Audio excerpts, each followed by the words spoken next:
안녕하세요. 리엠파트너스 이승재 대표 변호사입니다. 안녕하세요. 엄민지 변호사입니다. 저희가 사건을 진행하다 보면 아무래도 전과가 없으신 분들은 형사사건의 절차 자체가 어떻게 진행되는지 궁금해하시는 분들이 많아서요.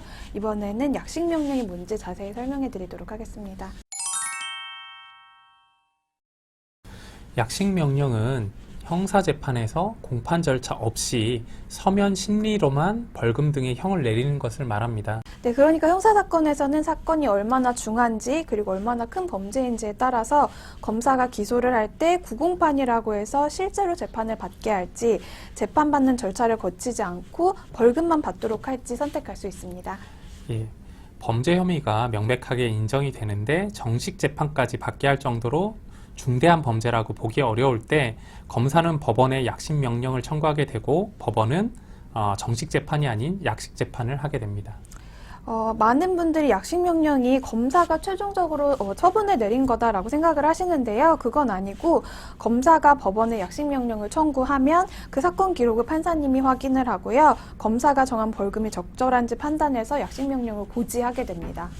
예, 이때 법원에서는 범죄 혐의가 인정되는지와 검사가 정한 벌금이 법정형에 맞는지 실제적으로 타당한지 등을 판단하게 되므로 거의 대부분 검사가 정한 벌금 수준에서 벌금이 결정되는 게 통례입니다.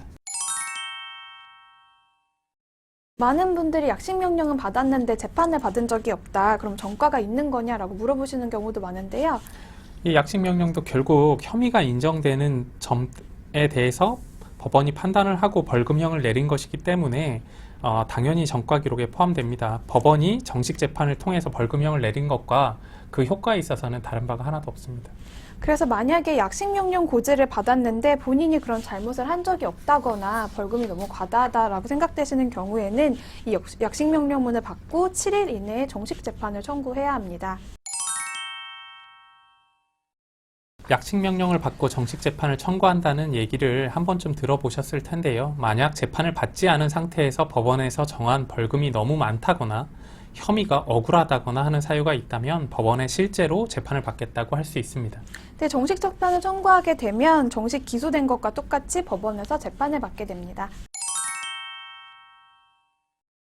예전에는 약식명령으로 벌금형을 받는 경우에 정식 재판을 청구하면 그 벌금이 그대로 유지되거나 벌금이 깎일 수만 있었습니다. 그래서 약식명령을 받으신 분들이 무조건 벌금을 깎기 위해서 정식 재판을 청구하는 경우가 굉장히 많았거든요. 그러다 보니까 법원의 업무가 과중해지는 경향도 있었습니다.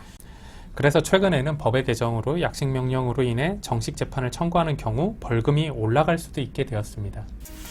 네, 오늘은 약식명령에 대해서 알아봤습니다. 저희가 쉬운 말로 설명한다고는 했는데 이해가 되셨을지 모르겠네요. 오늘 영상이 도움되셨다면 좋아요와 구독 부탁드릴게요. 고맙습니다.